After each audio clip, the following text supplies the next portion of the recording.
cavidades o a la superficie externa. El riñón entonces produce eritropoyetina, que es una hormona que ¿qué hacía? Acelera la producción, o más bien mantiene, ¿no? Gracias a la eritropoyetina la producción de glóbulos rojos se mantiene equilibrada, porque en el cuerpo hay un equilibrio.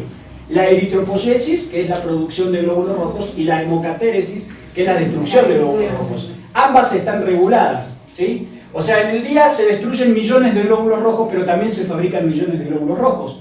¿Qué necesitábamos para fabricar un glóbulo rojo? Hemoglobina, hierro, ¿sí? Ácido vitamina B12 y sobre todo una buena función medular, ¿sí? Y también le podríamos agregar una buena función renal. ¿Por qué? Porque la eritropoyetina, que es la que mantiene el equilibrio en la producción, sale del riñón. Los pacientes que están en diálisis, por lo general que no tienen, digamos, función renal, lo que sucede con estos pacientes es que se vuelven anémicos. Entonces, en diálisis, por lo general, suele colocársele la eritropoyetina subcutánea, ¿sí? La eritropoyetina es un factor estimulante de la eritropoyesis, o sea, va hasta la médula, ¿sí? Del riñón se libera, va por sangre hasta la médula ósea y estimula la médula ósea roja para producir la serie roja, es decir, toda la serie de glóbulos rojos, ¿sí? Las indicaciones que tiene esto, obviamente, si no lo tenemos, lo ponemos, ¿no? Sintético. Como la insulina, el paciente que no produce insulina, le ponen la insulina. El paciente que no produce eritropoyetina, le ponen la eritropoyetina. Bueno, viene como liofilizado, ¿sí? En unidades internacionales, o viene ya en la preparación, ¿sí? Se coloca, esta sería la cajita, bueno, una de las presentaciones aquí en México. Las indicaciones que tienen no es solamente en los pacientes con insuficiencia renal crónica, como dice la IRC. En un paciente anémico que le funciona el riñón, pero que necesita un empujoncito, también le suelen dar eritropoyetina, ¿sí? Aplasia medular, ¿qué es? La falta de médula, exactamente. O sea, tienes médula, pero funcionando muy poquito. Entonces, también se le suele dar eritropoyetina para aumentar, digamos, lo poquito que hay de médula que se estimule, ¿no? Y anemia asociada a quimioterapia. Los pacientes oncológicos que están siendo tratados con quimio-radioterapia, que les suelen modificar la función medular, también les ponen eritropoyetina para empujar un poquito. Si al paciente no le funciona el riñón, por más que le des ácido fólico, vitamina B12, hierro, ¿sí? Van a tener todos los componentes para fabricar un glóbulo rojo, pero no van a tener la velocidad, ¿sí? La eritropoyetina aumenta la velocidad de la producción de glóbulos rojos, ¿sí? Pasamos a la siguiente, por favor. La síntesis de eritropoyetina, bueno, la anemia es un estímulo que hace que el riñón libere más, ¿sí?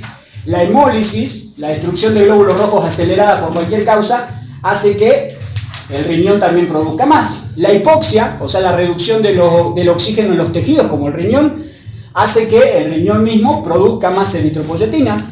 La presión arterial baja hace que produzcas más eritropoyetina. O sea, todo lo que complique la oxigenación del cuerpo va a hacer que produzcas glóbulos rojos, que son justamente los transportadores del oxígeno. Y vamos a hablar cómo, o sea, la otra función endocrina, que es la producción de renina. La producción de renina. ¿Qué hacía la renina? Regulaba la presión arterial. Es decir, las funciones endócrinas del riñón son dos. Por un lado la eritropoyetina y por otro lado la renina. En el riñón había una zona sensora, ¿sí? Que se llama mácula densa. Ahora la vamos a ver en imagen. Que son células especializadas, son sensores. ¿Qué es lo que detectan? Cuando te baja el oxígeno, cuando te baja la presión, o sea, cuando la sangre de la arteriola, digamos, aferente, llega con poca presión, con poco oxígeno, ¿qué va a pasar? El riñón lo va a censar y va a producir, o sea, va a censar la baja presión y va a producir renina, ¿sí? Esta estructura sensora se denomina mácula densa, ahora vamos a ver dónde está ubicada exactamente. Detectan cambios de volumen sanguíneo, presión sanguínea y osmolaridad, ¿sí? O sea, concentración de la orina que se va formando, ¿no? No solo detecta la parte sanguínea, sino que también la orina, porque está ubicada entre el glomérulo y el túbulo distal. O sea, el glomérulo le llega a la sangre y en el túbulo distal censan la orina cómo va compuesta. O sea, sensa tanto la presión como la composición de la orina. Y en base a eso, libera o no renina. ¿Sí? Posee células endócrinas, la mácula densa, que liberan renina ante la baja de presión. Participan en el aumento de volumen sistólico porque también producen la liberación de aldosterona. Pero vamos a ver, cambiamos a la siguiente. ¿Cómo es esto de la mácula densa? Vamos a identificar estructuras. ¿Qué era esto? El glomérulo renal. ¿Esto entonces? El túbulo proximal. ¿Qué hacía el túbulo proximal? ¿Qué reabsorbía? Glucosa principalmente. ¿Qué es esto? La sal. ¿Qué función tenía la sangre? Absorber agua. Concentra la orina, ¿no? ¿Esto qué sería? El túbulo El túbulo contorneado distal. ¿Qué función tenía este? De secreción, muy bien, secretaba, ¿no? Desde aquí a la sangre, ¿no? O sea, ¿y este? El colector. Exactamente. Bueno, miren este pedazo que está en el recuadro, indica lo que es el sistema, el sensor, ¿sí? Aparte de tener el filtro, tiene un pedacito del túbulo distal, ¿ven? También. ¿Por qué? Porque ese sensor que está ubicado acá, ¿ven? Este sería el túbulo distal, es como que lo cortamos y acá se ve el túbulo distal, ¿ven?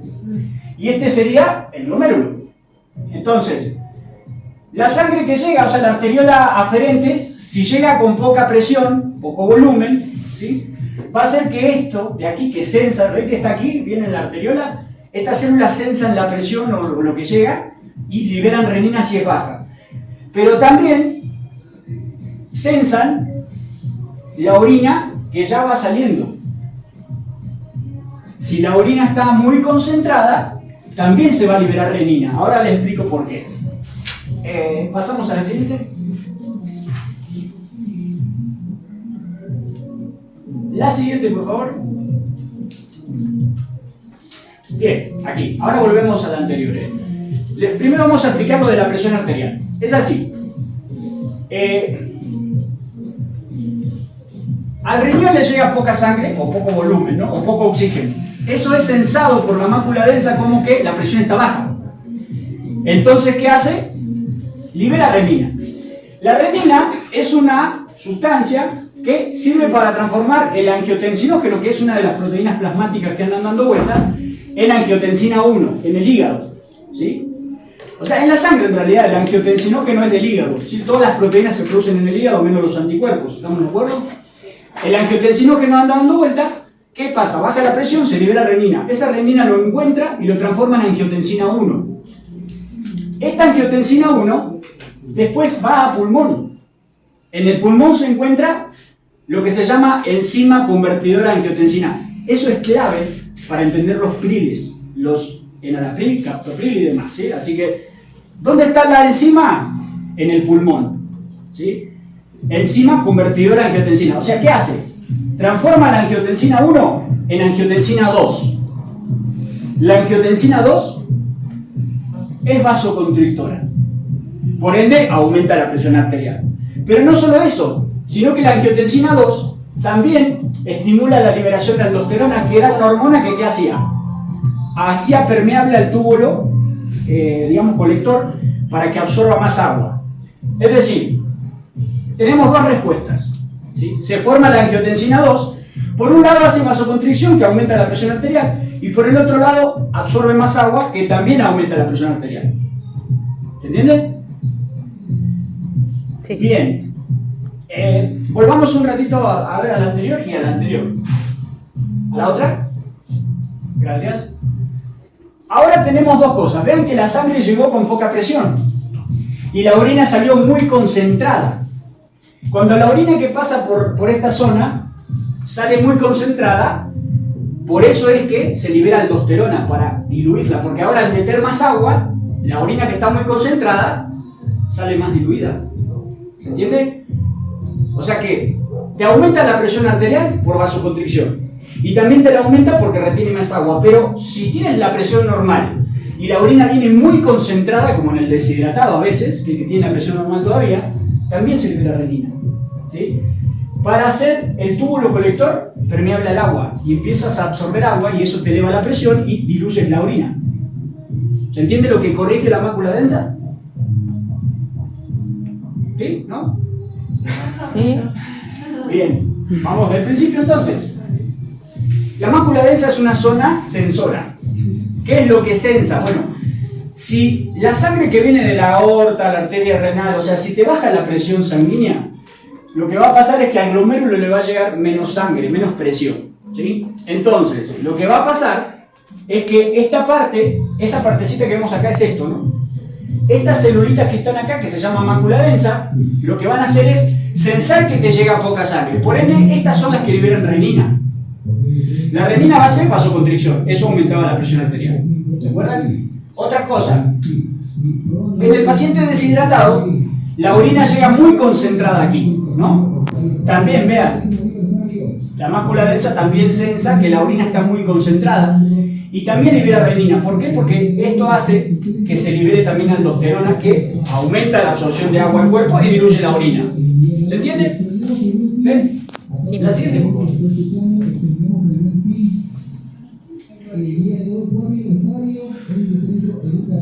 Ya. La siguiente, pasamos a la siguiente. Perdón, vuelve a la que estaba. Vuelve. Vuelve a la otra. Acá tenemos un ejemplo, ¿ven? Miren, la hipotensión. Fíjense, eso es como un diagrama, ¿ven? La hipotensión lo que hace es que se libera renina por el riñón. La renina transforma el angiotensinógeno del hígado en angiotensina 1. La angiotensina 1, cuando pasa por el pulmón, se encuentra con la enzima esta, que la transforma en angiotensina 2. Esto hace que vasoconstricción y se libera aldosterona. Pasa a la siguiente, por favor. Bien, miren esto. Este es el mecanismo entonces que dijimos, ¿no? Bueno, fíjense lo importante que es esto en la farmacología.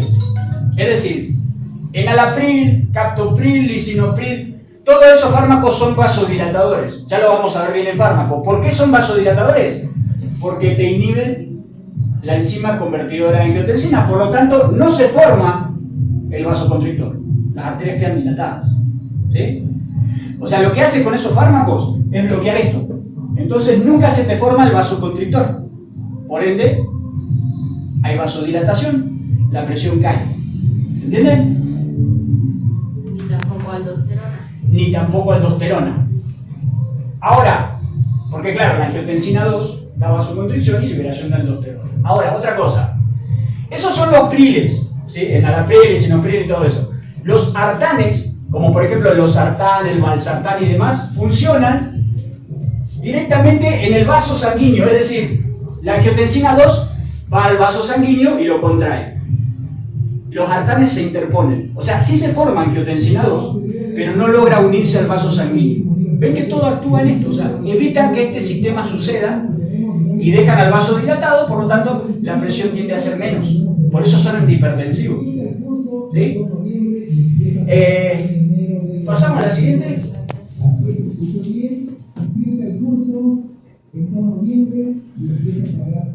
Bien, valoración de la función renal entonces. ¿Qué hacemos para valorar la función renal como enfermeros? Ya sabemos que el volumen diurético es importante, ¿sí? Los hábitos de eliminación que tenga el paciente, cuántas veces hace en el día, ¿sí? Eso es importante conocerlo, en qué momento y bajo qué estímulos hace. Hay pacientes que no tienen problema de orinar en cualquier lado, hay pacientes que si estás presente no van a orinar, y si hay alguien dando vueltas no van a orinar, razón por la cual le tenemos que poner privacidad, ¿sí? Como le digo, el paciente puede relajar el esfínter uretral externo, pero el interno es involuntario. Ese se va a relajar si el paciente está relajado, si no, por más que haga fuerza no va a orinar, ¿sí? La cantidad de líquido que bebe a diario, eso también.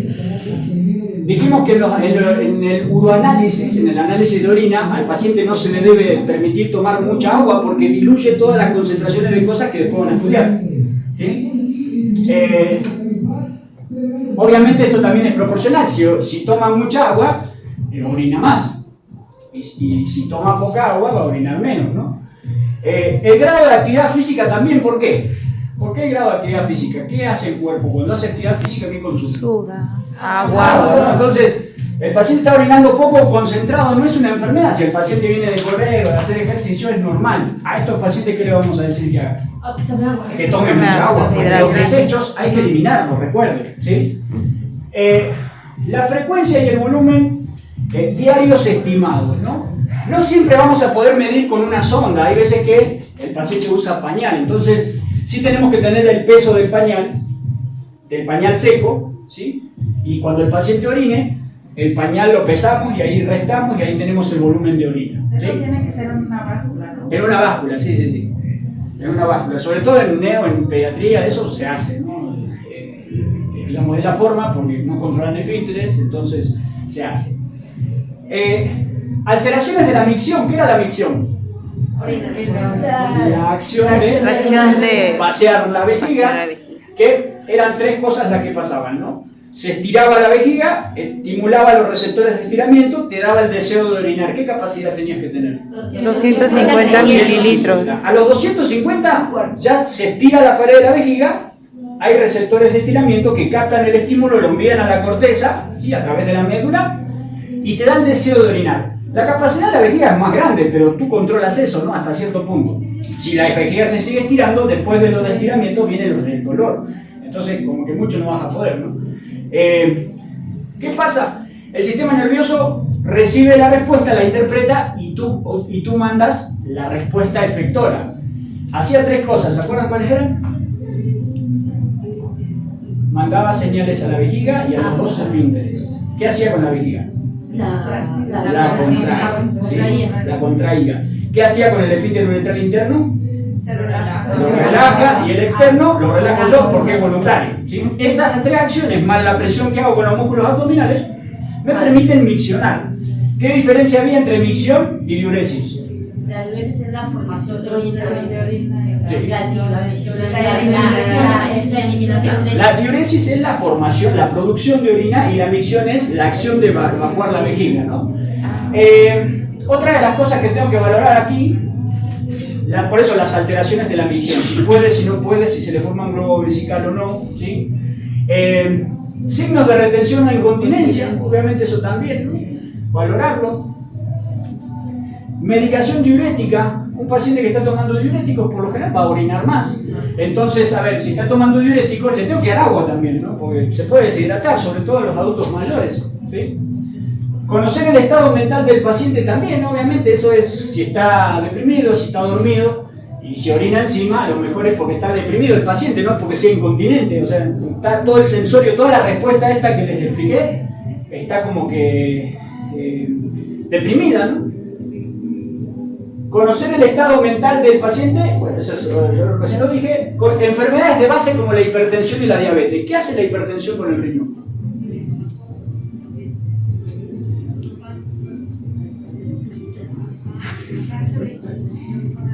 ¿Qué le hace la presión arterial al riñón?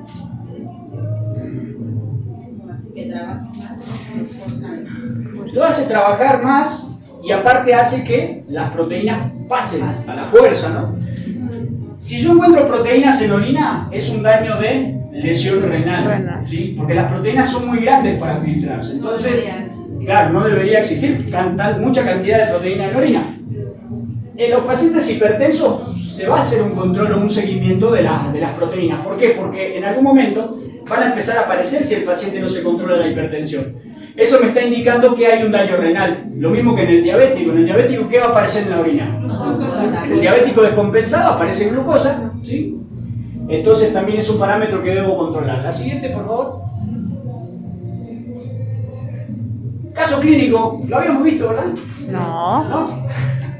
A ver, tenemos una paciente embarazada de 6 meses internada por infección urinaria alta, ¿sí? Eso significa IUA, ¿sí? Y un cuadro leve de deshidratación. Tiene edemas en miembros inferiores, ¿sí? Godet positivo, o sea, queda la fobia, ¿sí? Y pálida, o sea, y algo agitada, ¿sí? Esta chica, 6 meses de embarazo. Los signos vitales: 80, 60 de presión arterial, ¿cómo está?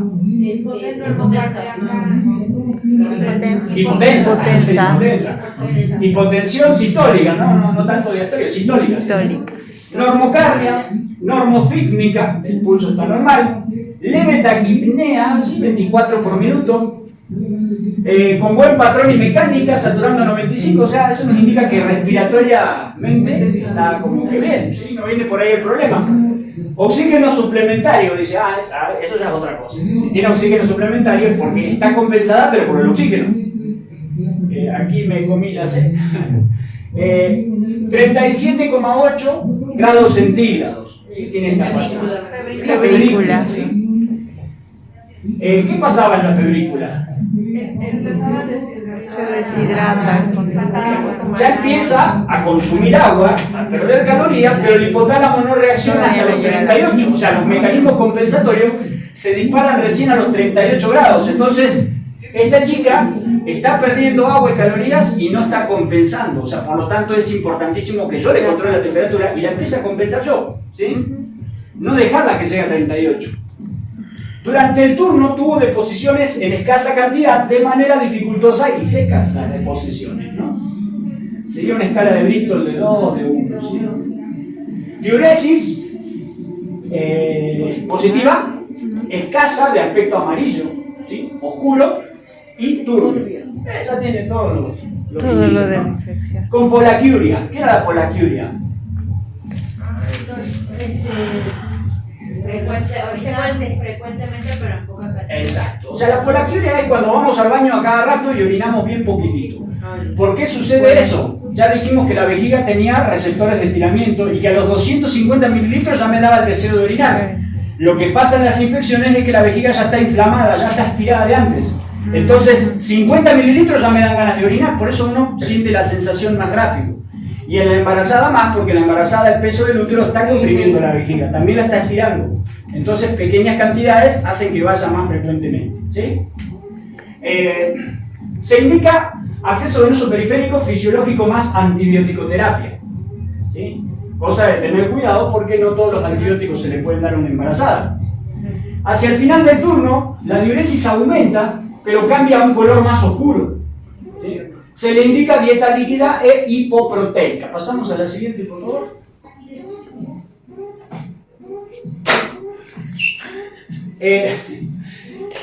¿Cuáles son los factores que modifican el filtrado glomerular? El embarazo, la lesión, el volumen, ¿no? El volumen, es decir... La dedicación, la febrícula y la hipotensión. Exacto. O sea, la febrícula consume agua, por lo tanto se forma menos orina. El embarazo tiende a formar más orina, pero está deshidratada la embarazada, ¿sí? La hipotensión hace que la sangre llegue menos al riñón, por lo tanto se forma menos orina. Ahí se dispara todo el mecanismo de renina que dijimos, ¿no? ¿Por qué? La deshidratación, ¿sí? ¿Por qué el volumen lo de abajo me decía, ¿por qué el volumen escaso y el color de aspecto y el aspecto al principio de la orina? Porque dijimos, exacto, la deshidratación. La orina se compone de un 95% de agua y solo un 5% de partículas, ¿no? Entre las cuales están los pigmentos. O sea, es muy poquitita la cantidad que le da el color al 95% de la orina. Si te baja el volumen, esos pigmentos ya te van a tornar más amarilla, porque se concentra más. Entonces, justamente la deshidratación concentra más la orina, incluyendo el color. ¿Sí? ¿Por qué aumenta el volumen hacia el final del turno? ¿Y cómo esperaría encontrar la presión arterial y la temperatura corporal en esta instancia? Por los antibióticos. Porque le pasa ¿Por qué aumenta el volumen? ¿Por qué? ¿Perdón? una vía, ¿no? Por el suelo, ¿no? Le empezamos a hidratar. Está hidratada. Ahora, esto no lo vas a ver rápido. Si tú tienes un paciente deshidratado y le empiezas a pasar suero, no vas a ver que enseguida empieza a orinar. Lo que va a pasar con ese líquido es que primero se va a distribuir y después, cuando ya complete, digamos, las reservas que perdió, empieza a salir en la orina. O sea, no es que ponemos el suelo y ya decimos, no, sigue con falla renal, no. O sea, hay que esperar a que el líquido se distribuya, ¿sí? ¿Cómo esperaría encontrar la presión entonces? Presión arterial ya compensada. Ya estaba ahí, ¿no? Sí tendría que aumentar porque le paso volumen. ¿Y la temperatura? También ya está. Porque obviamente si le pones más agua, el calor se disipa, entonces la temperatura baja, ¿sí? ¿Por qué cree que a pesar de tener más orina, ahora viene más oscura? Por el uso del antibiótico. Exacto. Lo que podríamos esperar es que si viene poca orina venga oscura, si viene mucha orina venga diluida, pero en este caso está viniendo mucha pero más oscura, algo que no es muy lógico. Pero si al paciente le dieron antibióticos, también sabemos que los antibióticos pueden cambiar el color de la orina, ¿sí? Entonces ese es el análisis que debemos hacer, ¿sí? ¿Por qué se le indica este tipo de dieta sin proteínas? Para no dañar Por no dañar el riñón. Para no dañar al riñón y a todo el cuerpo, porque ¿qué eliminaba la orina? Desechos nitrogenados de las proteínas, exacto. Urea, ¿sí? Ácido úrico, que viene de las purinas, ¿sí? Y el amoníaco, ¿sí? El amonio. Esas tres cosas se tienen que eliminar del cuerpo porque se empiezan a depositar en tejidos. ¿Qué tejidos? Cerebro, corazón, el mismo riñón, ¿sí? Y lo empiezan a alterar, a destruir. Entonces, los desechos nitrogenados vienen de las proteínas. Proteínas que yo como, ¿sí? El hígado las transforma, genera amonio que inmediatamente se transforma en urea, ¿sí? Y el valor de la urea, ¿cuál era? De 10 a 40, ¿sí? Entonces, si el riñón falla, me van a aumentar todos los productos nitrogenados. Entonces, ¿qué va a pasar? Voy a empezar a envenenarme con mis propios desechos que no puedo eliminar. Por eso es que a estos pacientes con insuficiencia renal se les quitan las proteínas de la dieta, porque a ver, si el riñón elimina los desechos de las proteínas y no está funcionando, no le voy a dar más proteína para que produzca más desechos, ¿verdad? Claro, se intoxica más, la urea se le va a ir altísima, la BUM, ¿no? Que era el nitrógeno ureico en orina. La siguiente, por favor. Muy bien. Creo que ya la habíamos visto este caso, pero no me equivoco. La clase pasada. Indiquemos la parte, ¿qué es esto? Vejiga. Riñón. ¿Por qué está más abajo el derecho? Exacto. ¿Esto qué sería? Arteria. La arteria renal. ¿Esta qué sería? La vena La vena vena cava cava inferior. inferior. ¿Esta? La vena La renal. vena. ¿Cómo se llama esta estructura? Ilio renal, que es este de aquí. Muy bien. ¿Qué habría arriba de los riñones? La glándula suprarrenal. Ah, perfecto. Ya tenemos la anatomía, ya tiene un punto en el examen ya. A ver, vamos a complicarla más. ¿Qué era todo esto? La corteza. La corteza renal. ¿Qué había en la corteza renal? Las nefronas. Las nefronas, muy bien. ¿Qué son estas? Pirámides. Estas son las pirámides, ¿sí? Esas Las son pirámides las- renales. ¿Cómo se componían las pirámides? ¿Por qué? Los colectores. Por túbulos colectores que vienen de las nefronas, ¿verdad? Estas son las columnas renales, ¿sí? Esta puntita, la papila renal. Ahora sí, esto, cálices menores. Ven que aquí tenemos tres. ¿Qué sería este? El cáliz mayor. Esta, La papila. Ay, el la pelvis renal y el ilio renal. ¿Sí? ¿Estamos entonces? La siguiente, por favor. También con la anatomía. Entonces, caso clínico número 2, esto es para aplicar todo lo que hemos aprendido. Entonces, paciente masculino de 38 años que ingresa a consulta con deshidratación y dolor en la región suprapúbica, que dijimos que estaba la vejiga, y ardor al orinar, ¿sí? Prefiere ir muchas veces al baño y que logra hacer chorritos cortos. ¿Cómo se llamaba eso? Polaquiuria. ¿Eso es un problema de la micción o de la diuresis? De la micción, ¿no? Signos vitales de este paciente: 90-60 de presión arterial. ¿Cómo está? Normotenso. Está normotenso. Recuerden que los valores de presión arterial, si ustedes hacen la media a esto, le va a dar 70, o sea, este es el valor mínimo de presión arterial, ¿sí? Es de 140 a 90 y de 90 a 60 el valor, ¿sí? Frecuencia cardíaca, 98 canciones por minuto. ¿qué es eso? Taquicardia. Era de 60 a 100 la frecuencia, ¿sí? Vamos a repasar signos vitales. Frecuencia respiratoria, 17. Eupnea. Es normal la frecuencia respiratoria. Eupnea. Mecánica buena, patrón torácico, o sea, normal. Saturación 97%, está bien. Aire ambiente. ¿Sí? Temperatura 37,9, febrícula. ¿Sí? Pliegue cutáneo levemente elevado. ¿Era un signo de qué? Ojeras. ¿Sí? Las ojeras, ¿por qué se hacían? Porque en el globo ocular tenemos muchos mucopolisacáridos que son sustancias que absorben agua. Hay mucha agua aquí, ¿sí? Ácido hialurónico y todo eso. Entonces, ¿qué pasa? Cuando te deshidratas, se te hunden los ojos, te hacen las ojeras, ¿sí? Y boca seca, obviamente la producción de saliva tiene que ver directamente con la cantidad de agua que tengas, ¿sí? Vamos a hacer la siguiente.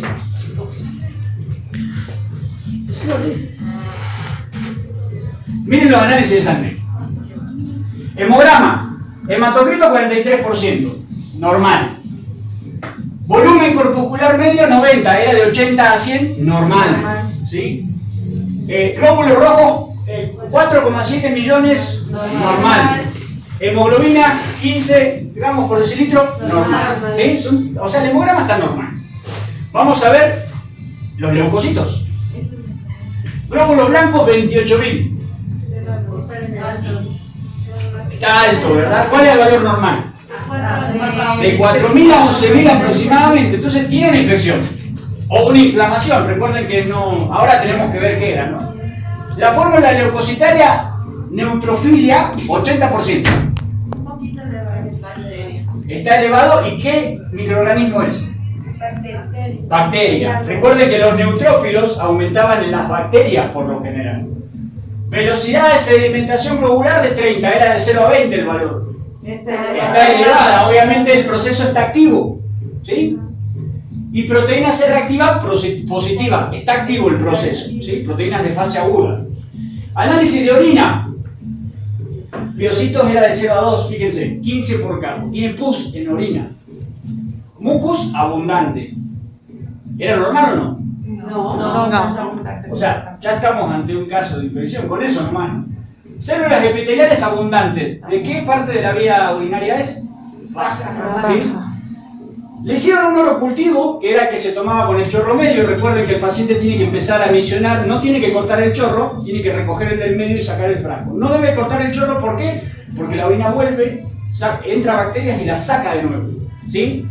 En la uretra hay bacterias, ¿sí? Pero lo que pasa es que yo las arrastro todo el tiempo con mi orina. Entonces, en la primera orina de la mañana, al paciente le damos el frasquito de urocultivo, empieza a orinar, arrastra las bacterias normales, pone el frasquito, la saca. Si hay bacterias más arriba, las recoge en el chorro medio, ¿sí? Entonces, fíjense, unidades formadoras de colonia, 240.000. Alta. ¿Cuál es el valor normal? 100.000. Entonces, estamos ante una infección. Es más, le hacen el urocultivo positivo para Escherichia coli. ¿No? Sedimento y cilindros no, porque obviamente ahí nos damos cuenta que no es de arriba, ¿sí? Porque recuerden que cuando venía un cilindro con la forma de la nefrona, el problema estaba arriba, ¿no? Cetonas nada, glóbulos rojos 6 por campo, ahí está como que está lastimando un poco la bacteria, ¿sí? Y un pH de 8. Está elevado. ¿Tiene? Una infección, por donde lo mires. Pasamos a la siguiente, por favor. ¿Sí se entienden todos estos datos? Ahí vamos. ¿Qué tiene el paciente? Una cistite, una uretritis, una infección urinaria baja, ¿sí? ¿Por qué no es alta? Porque no hay cilindros ni nada de eso. Mencione los datos que llevaron a su diagnóstico. Bueno, ¿cuál? ¿Qué? Fiebre. ¿Qué más? Deshidratación. Podría ser por la fiebre. El dolor al orinar, ¿qué más? Dificultad al orinar. La polaquiuria, ¿sí? El análisis de sangre, los glóbulos blancos altos, la velocidad de segmentación globular, la proteína C reactiva, los neutrófilos y el urocultivo con la Escherichia coli, ¿no? Es infección. ¿Cómo será el aspecto de la orina? Concentrada y turbia, porque está deshidratado y aparte tiene pus en la orina. Sabemos que tenía biocitos abundantes y mucus, ¿no? ¿Cómo será el olor de la orina?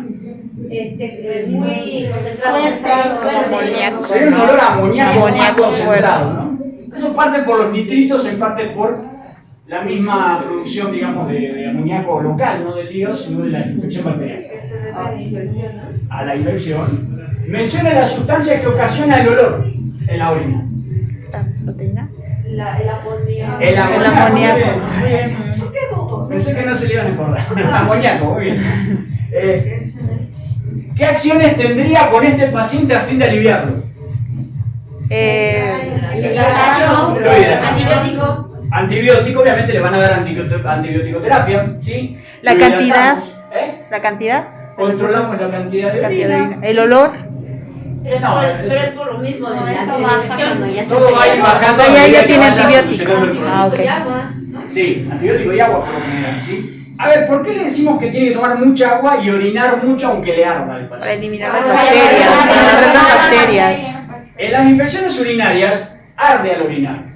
El tema es que muchas veces los pacientes se complican porque se aguantan, ¿sí? Lo cual complica más la vejiga ya inflamada y al no orinar las bacterias siguen subiendo.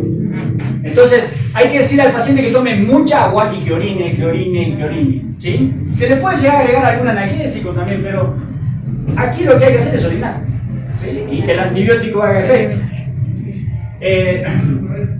¿Qué es la polaquibra? Bueno, ya lo dijimos, es la orina poco, o sea, va cada rato al baño, aumento de frecuencias pero disminución de volumen, ¿no?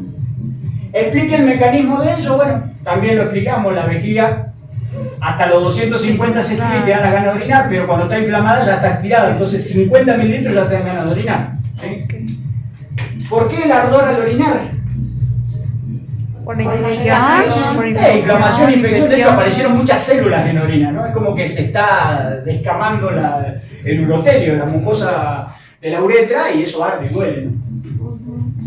¿Qué indica la proteína C reactiva? No, ¿cuál es el término? ¿Cuál es el germen más probable bacteriano que cause infecciones? La Escherichia coli. ¿Cuál es el germen más probable bacteriano que causa infecciones urinarias? La Escherichia coli. ¿De dónde viene la Escherichia coli? De la región De la región del ano, perineal. pasa hacia arriba. La higiene siempre hay que hacerla de adelante hacia atrás, ¿sí? O sea, un principio de asepsia, de lo más limpio a lo más sucio, ¿no? Esa bacteria, sobre todo en las personas que usan pañales, si, digamos, tiene una sola orinada, aunque sea poquita, la Escherichia coli es una bacteria con flagelo, o sea, se mueve. Se corre. Esa bacteria, todas las bacterias intentan subir por la uretra, pero al orinar las bajamos. Pero la Escherichia coli, si encuentra el medio líquido para hacerlo, aunque orinemos, nada más rápido con la orina. Entonces, a los pacientes que usan pañales los tenemos que cambiar aunque tengan una sola orinada, ¿sí? Por eso es más frecuente. A mí me gusta que ya podemos pero eso es ¿Cómo? Si la encuentras en algún alimento.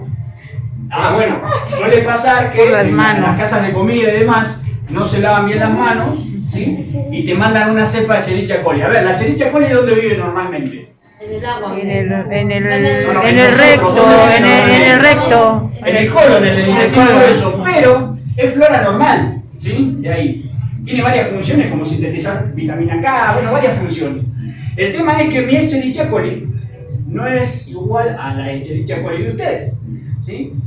La mía es más cara, de hecho. O sea, ¿Por ser extranjera o qué? El tema es que, o sea, ¿qué pasaba? Los antibióticos van generando resistencia, ¿no? Los antibióticos que yo tomo no son los mismos que han tomado ustedes, o la resistencia que tiene la bacteria no es la misma que tiene la de ustedes. Entonces, una Escherichia coli que a mí no me hace nada, a cualquiera de ustedes le puede hacer mucho daño. Sobre todo la Escherichia coli si está asociada justamente a esto de los alimentos, las verduras y las carnes sobre todo, las hamburguesas, que de hecho ha llevado a demandas millonarias, porque causa algo que se llama síndrome urémico hemolítico. ¿Qué es eso?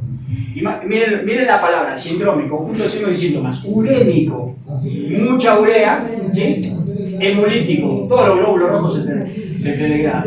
Esa bacteria sube rapidísimo arriba al riñón y te lo destruye, generando aumento de la urea, ¿sí? O sea, varias cosas, insuficiencia renal.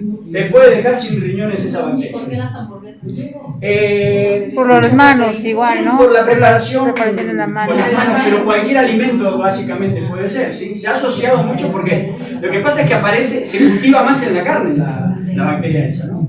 Y tiene que ver también con que las proteínas se digieren diferente, o sea, no una cosa es que te pongas la bacteria, el estómago la destruye, pero en la carne como que pasa, ¿sí? Y la carne Más dura. molida está procesada y ya está molida, nada más dura 4 horas. Claro, o sea, Tiene que sí. ponerle mucho condimento para que Sí, la carne tiene que ser bien cocida, igual que las verduras bien lavadas, ¿sí? No solo la Escherichia coli, tenemos la salmonela, o sea, Y la tenemos- gente que come la carne Cruda. tomada y eso. Ay, qué rico. Bueno, es un riesgo, ahí ya hay un riesgo, porque sí, la carne está bien jugosa, bien, y todos los gérmenes están... ¿No que entre más cruda es más proteína? Sí. No, es más proteína, pero también puede ser más bacterias. Si no se siguió el proceso de cocción adecuado, sí. De hecho, incorporas mucho más hierro en la carne jugosa, ¿sí? Porque el calor lo destruye, ¿sí? La hemoglobina y todo eso. Bien, sigamos. Sí, esto, ¿qué indica la proteína C reactiva? Es una proteína de fase aguda. ¿Qué quiere decir? Que la infección está activa. ¿Sí? ¿Proteína qué? Proteína C reactiva. Que hay un daño activo en este momento, ¿sí? Incluso la proteína C reactiva aumenta antes de que cambie la fórmula leucocitaria, o sea, te puede detectar un proceso activo.